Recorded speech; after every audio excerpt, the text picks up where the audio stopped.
بسم الله الرحمن الرحيم. الحمد لله رب العالمين، والصلاة والسلام على سيد المرسلين وخاتم النبيين وعلى آله وأصحابه أجمعين، أما بعد. أعوذ بالله من الشيطان الرجيم. بسم الله الرحمن الرحيم. وما أرسلناك إلا رحمة للعالمين. وقال الله تبارك وتعالى: لقد كان لكم في رسول الله أسوة حسنة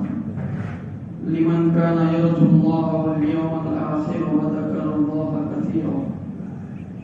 وقال الله تبارك وتعالى: النبي أولى بالمؤمنين من أنفسهم وأزواجه أمهاتهم. وقال النبي صلى الله تعالى عليه وآله وسلم: لا يؤمن أحدكم حتى أكون أحب إليه من والده وولده والناس أجمعين. وقال عليه الصلاة والسلام: لا يؤمن أحدكم حتى يكون هواه تبعا لما جئت به، أو كما قال صلى الله عليه وسلم.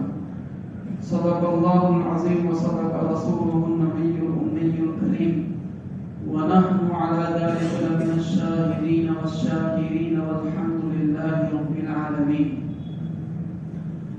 قابل احترام حضرات علماء کرام، بزرگان محترم، میرے عزیز دینی اسلامی بھائیوں اور گھروں میں بیٹھ کر سن رہی باپردہ مائیں و بہنیں، ہم سب لوگ ربیع الاول کے اس مہینے سے گزر رہے ہیں جو حضور نبی اکرم صلی اللہ علیہ وسلم کی دنیا میں تشریف لانے، آپ صلی اللہ علیہ وسلم کی ولادت با سعادت کا مہینہ کہا جاتا ہے۔ اللہ تبارک و تعالیٰ نے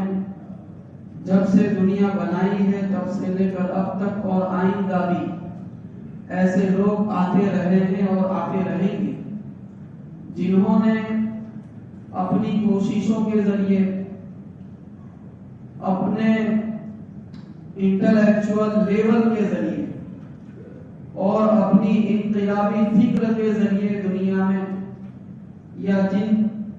ملکوں کے اندر، جن علاقوں کے اندر وہ پیدا ہوئے،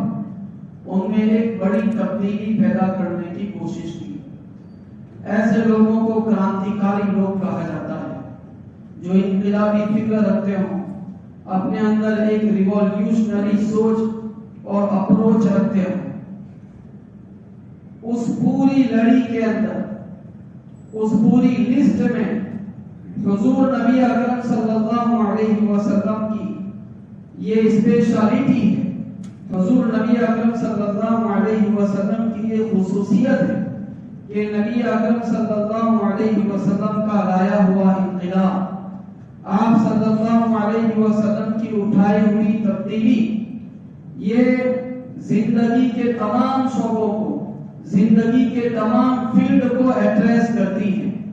اور اسی کے ساتھ ساتھ اس میں اتنی وسعت پائی جاتی ہے، اتنا وائڈنس اس میں پایا جاتا ہے کہ اس کا تعلق کسی علاقے سے نہیں، کسی ملک، کسی شہر سے نہیں، بلکہ حضور نبی اکرم صلی اللہ علیہ وسلم کا اٹھایا ہوا ریولیوشن ایک ورلڈ وائڈ ریولیوشن ہے، ایک ویشوک انقلاب ہے، پوری دنیا میں پیدا کیا جانے والا انقلاب ہے۔ میرے بزرگوں، عام طور پر کوئی شخص کسی بستی میں، کسی علاقے کے اندر اٹھتا ہے، کسی سماج میں آنکھیں کھولتا ہے اور اس سماج کو ایک ڈگر سے دوسری ڈگر پر لے جانے کے لیے کوئی کوشش کرنا چاہتا ہے، تو عام طور پر ایسا ہوتا ہے کہ 10-20 سال تو اسے اس سماج کے مطالعے میں لگ جاتے ہیں، یعنی ان کی سائیکولوجی سمجھنے میں لگ جاتے ہیں، ان کی مانسکتا سمجھنے میں لگ جاتے ہیں۔ وہ سمجھتا ہے، روٹس تک پہنچتا ہے کہ اس سماج میں یہ برائی اور یہ فساد، یہ کرپشن پائے جانے کے مین ریزنز کیا ہے، بنیادی کارن کیا ہے۔ تو 10-15 سال کی محنت تو اسے اس میں لگ جاتی ہے، پھر اس کے بعد وہ کسی ریولیوشنری تھاٹ کے ذریعے سے نئی سکتے سفر عطا کرتا ہے، نیا راستہ دیتا ہے، لوگوں کے درمیان محنت کرتا ہے، اور یوں اس پورے سماج یا پوری سوسائٹی کو ٹوٹلی چینج ہوتے ہوتے ایک لمبی مدت چلی درکار ہوتی ہے۔ لیکن ہم اس اینگل سے جب حضور نبی اکرم صلی اللہ علیہ وسلم کی سیرت کو دیکھتے ہیں تو آپ صلی اللہ علیہ وسلم کو 40 سال کی عمر میں نبوت ملتی اور 63 سال کی عمر میں حضور نبی اکرم صلی اللہ علیہ وسلم دنیا سے تشریف لے جاتے ہیں۔ یہ 23 ایئرز کا عرصہ ہے جو آپ صلی اللہ علیہ وسلم کو ملا ہے۔ 23 سال کی مدت کیا مدت ہوتی، اس میں پھر اس بات کو بھی ایڈ کر لیجیے کہ عیسیٰ علیہ السلام اور نبی اکرم صلی اللہ علیہ وسلم کے درمیان 6 صدیوں کا فاصلہ پایا جاتا ہے۔ عام طور پر ایک نبی جب دنیا سے رخصت ہوتا ہے اور دوسرا نبی اس کے چند سال بعد ہی آ جاتا ہے تو ڈیمیج کنٹرول آسان ہوتا ہے، کیونکہ پہلے نبی کے رخصت ہو جانے کے بعد لوگوں کے اعمال میں، عقیدے میں، آستھا میں جو بگاڑ پیدا ہوتا ہے وہ ابھی ڈیپ نہیں اترتا، وہ بھی جڑوں میں نہیں اترتا کہ اس سے پہلے دوسرا نبی آ کر اس کو ریولیوٹ کر دیتا ہے، اس کو کاؤنٹر کر دیتا ہے، تو اس نبی کے لیے محنت آسان ہوتی ہے، کیونکہ پہلے نبی کو بھی زیادہ مدت نہیں گزری، اس کی کوششوں کے اثرات باقی۔ لیکن ہم دیکھتے ہیں کہ آپ صلی اللہ علیہ وسلم سے پہلے جو آخری نبی وہ حضرت عیسیٰ علیہ السلام، ان کے آسمان سے اٹھائے جانے کے 50 سال کے بعد، 50 سال کے اندر عیسائیت جو تھی وہ ٹرینیٹی کے اندر تبدیل ہو گئی تھی، ایک کے بجائے 3 خدا ان کے پیروکاروں نے مان لیے تھے۔ تو یوں سمجھیں کہ اس کے بعد 550 سال کا عرصہ گزرتا ہے۔ 550 سال کے عرصے میں دنیا کا عقیدہ بگڑ کر کس لیول تک پہنچا ہوگا، اخلاقی بگاڑ کیسا ہوگا، معاشرے کے اندر پیدا ہونے والا کرپشن کس لیول کا ہوگا۔ اب ان سب چیزوں کو سامنے رکھیں، حضرت نوح علیہ السلام کے بارے میں قرآن کریم کہتا ہے کہ فَلَبِثَ فِيهِمْ أَلْفَ سَنَةٍ إِلَّا 50 عَامًا، ان کو 950 سال سے زیادہ عمر دی گئی۔ اس زمانے میں لوگوں کی ایوریج عمر 300 سال کی ہوتی تھی۔ حضرت نوح علیہ السلام کو 3 پشتوں کی عمر دی گئی تھی معجزاتی طور پر گویا، لیکن ان کی 950 سال کی جو محنت تھی ایک خاص قوم کے اوپر تھی جس کے لوگ بھی تھوڑے تھے، اس کے باوجود قرآن کریم اس کا ریزلٹ بیان کرتا ہے کہ وَمَا آمَنَ مَعَهُ إِلَّا قَلِيلٌ، کہ ان کے ہاتھ پر سوائے چند لوگوں کے اور کسی نے ایمان قبول نہیں کیا۔ میرے دوستو، اب اس کے مقابلے میں حضور نبی اکرم صلی اللہ علیہ وسلم کو ہم دیکھتے ہیں کہ آپ کو محنت کی جو مدت دی گئی ہے وہ صرف 23 سال ہے۔ 23 سال ہوتے کیا ہے؟ اور دوسری طرف جس قوم پر محنت کرنی ہے وہ سب سے گرے ہوئے اخلاقی لیول پر پہنچی ہوئی ہے۔ دنیا کی کوئی برائی ایسی نہیں جو اس قوم کے اندر نہیں پائی جاتی، لیکن اس بات کو یاد رکھنا چاہیے کہ را مٹیریل اگر اچھا ہوتا ہے اس سے کوالٹی پروڈکٹ بنتی ہے، اور اگر را مٹیریل ڈھنگ کا نہیں ہے، تھرڈ کلاس را مٹیریل ہے، ہم اس سے کسی کوالٹی پروڈکٹ کی توقع اور تمنا نہیں رکھ سکتے۔ لیکن یہ حضور نبی اکرم صلی اللہ علیہ وسلم کا کمال ہے کہ آپ صلی اللہ علیہ وسلم نے ایسی تھرڈ کلاس سوسائٹی کے اوپر محنت کی، ایسے تھرڈ کلاس را مٹیریل کو آپ صلی اللہ علیہ وسلم نے یوٹیلائز کیا، اور 23 سال کی مدت میں پروسیس کے ذریعے سے ایسی کوالٹی پروڈکٹ تیار کر کے مارکیٹ میں پیش کی کہ قسم کھائی جا سکتی ہے کہ قیامت تک آسمان کی آنکھیں ان سے بہتر انسانوں کو نہیں دیکھیں گی، قیامت تک کا سورج ان سے بہتر انسانوں کے اوپر طلوع نہیں ہوگا۔ کیسا انسان تیار ہو کر مارکیٹ میں آیا؟ حفیظ نے کہا بھڑکتی نہ تھی خود بخود آگ ان کی، شریعت کے قبضے میں تھی باغ ان کی، باغ یعنی لگام، شریعت کے قبضے میں تھی باغ ان کی، جہاں کر دیا گرم گرما کرے وہ، جہاں کر دیا نرم نرما کرے۔ کیسا انسان تیار کر کے نبی اکرم صلی اللہ علیہ وسلم نے سوسائٹی کے اندر کھڑا کیا۔ اور جیسے میں نے شروع میں عرض کیا کہ یہ ریولیوشن کسی ایک خاص فیلڈ میں نہیں آیا، یہ ریولیوشن ہر فیلڈ کے اندر آیا۔ یہ انقلاب حضور نے عقیدے کی دنیا میں پیدا کیا، آستھا کی دنیا میں پیدا کیا کہ انسان پہلے سے آستک چلا آتا تھا، وہ کسی نہ کسی خدا میں، کریٹر میں، سرجنہار کے اندر یقین رکھتا تھا، لیکن لیکن اس کا جو امپلیمنٹیشن ہے اس امپلیمنٹیشن کو درست طور پر اس کی فلفلمنٹ کے لیے اسے درست راستہ نہیں ملتا تھا. یہ آپ صلی اللہ علیہ وسلم کا کمال ہے کہ نبی اکرم صلی اللہ علیہ وسلم نے انبیاء علیہ السلام کے چینل کی معرفت چلے آنے والے اس عقیدہ توحید کو، اس ایکیشورواد کے سدھانت کو اتنی شدت کے ساتھ، اتنی قوت کے ساتھ، اتنی پیورٹی کے ساتھ، ایسی فائنلٹی کے ساتھ اور ایسے لاجک اینگل کے ساتھ انسانوں کے سامنے پیش کیا کہ انسان کی آستھا کی زندگی کے اندر ایک زبردست تبدیلی آئی اور ہزاروں اور لاکھوں انسانوں کو نبی اکرم صلی اللہ علیہ وسلم نے جو اپنی پیشانیاں کسی اور کے سامنے جھکا کر ذلیل کر رہے تھے، آپ صلی اللہ علیہ وسلم نے سب کی پیشانیوں کو اللہ تبارک و تعالیٰ کی چوکھٹ پر لا کر جھکا دیا. میں آپ کی خدمت میں عرض کروں کہ یہ انسان چاند سے ڈرتا تھا، یہ سورج سے ڈرتا تھا، یہ زمین سے ڈرتا تھا، ہر نفع نقصان پہنچانے والی چیز سے یہ خوف کھاتا تھا اور اسی وجہ سے ان کو ڈنڈوت کیا کرتا تھا، ان کی پوجا ارچنا کیا کرتا تھا. دیکھیں اعلان آتا ہے اور کیا اعلان آتا ہے، آدمی کتنا مشکل تھا. ایک صحابی ایمان لانے کے بعد کہتے ہیں کہ میرے گھر کے لوگوں نے مجھے دودھ دیا اور کہا کہ جاؤ ہمارے فلاں بدھ فلاں اسٹیچو کے اوپر یہ دودھ چڑھا کے آ جاؤ. وہ کہتے ہیں میں پہنچا، دودھ اس کے سامنے رکھ دیا.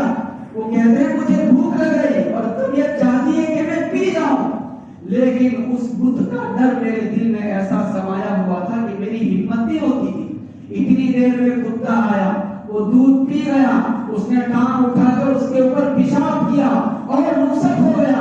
آدمی عقیدے کے فساد کی وجہ سے اتنا ڈرپوک ہو چکا تھا کہ ایک جانور جو ہمت کر لیتا تھا وہ ہمت انسان کرنے کی پوزیشن میں نہیں رہے. اس لیول کے اوپر آدمی زندگی گزار رہا تھا. حضور نے اس لیول سے انسان کو اٹھایا اور آستھا کی زندگی کے اندر اتنی بڑی تبدیلی پیدا کی کہ جو چاند سے ڈرتا تھا، زمین سے ڈرتا تھا، حضور کی زبان مبارک سے اعلان آیا هو الذی خلق لکم ما فی الارض جميعا. اے دنیا کے انسانوں، اللہ نے ان سب چیزوں کو تمہاری خدمت کے لیے پیدا کیا ہے. ارے تم ان سے کیوں خوف کھاتے ہو؟ یہ تو تمہارے ناز ہے، یہ تمہاری نازیاں ہیں، تم ان کے بوس ہو. ہم نے تمہیں ان کی خدمت کو، ہم نے انہیں تمہاری خدمت کے لیے پیدا کیا ہے. جب انسان نے یہ سنا، یہ اعلان اس کے کان میں گونجا، وہ موٹیویٹ ہوا، اس کا حوصلہ بڑھا اور اس نے زمین کو چیا، اس سے دھات نکالی، اس سے پیٹرولیم نکالا اور اس سے فائدہ اٹھا کر اس نے دنیا کو ترقی کی اس منزل تک پہنچایا. وہ تو چاند سورج سے ڈرتا تھا. قرآن میں نبی اکرم صلی اللہ علیہ وسلم کی زبانی یہ اعلان کرایا گیا لا تسجدوا للشمس ولا للقمر. اے لوگوں، نہ چاند کو سجدہ کرو نہ سورج کو سجدہ کرو. کیوں؟ یہ تو تمہارے غلام ہیں. تو پھر کون ہے سجدہ کرنے کے لائق؟ آگے کہا گیا اس اللہ کو سجدہ کرو جس نے ان سب چیزوں کو تمہاری خدمت کے لیے پیدا کیا ہے، تمہاری چاکری کے لیے پیدا کیا ہے. آدمی کا حوصلہ بڑھا، وہ خلا میں گیا، انترکش میں گیا، اس نے چاند پر قدم رکھا جو یہ واقعہ صحیح ہو اور وہ منگل پر جانے کی پلاننگ کر رہا ہے. میرے دوستو، ہم کہہ سکتے ہیں کہ آج دنیا ٹیکنالوجی کے اوپر ناز کرتی ہے. ہم کہنا چاہتے ہیں پوری دنیا کے سامنے بڑے آتم وشواس کے ساتھ کہ اگر حضور نبی اکرم صلی اللہ علیہ وسلم کا پیش کیا ہوا عقیدہ توحید نہ ہوتا تو دنیا کے سامنے ترقی کی یہ منزل نہیں آ سکتی. یہ حضور نبی اکرم صلی اللہ علیہ وسلم کا احسان ہے. میں آپ کی خدمت میں کیا عرض کروں؟ ایک دور دنیا نے ایسا دیکھا ہے کہ لوگوں نے ریلیجن کو بزنس بنا لیا تھا. یہود، ان کے جو پادری تھے، ان کے جو پریسٹ تھے، وہ اپنی اپنی عبادت گاہوں میں کوئی آرڈینری آدمی آ جاتا، اسے یہ کہتے وہ اپنا دکھڑا اپنے خدا کے سامنے پیش کرنا چاہتا، اپنے کسی پرابلم کا سولوشن چاہتا. اسے یہ کہا جاتا تھا کہ تمہارا خدا تو بہت دور ہے، بہت دور ہے، بہت دور ہے، تم وہاں تک نہیں پہنچ سکتے.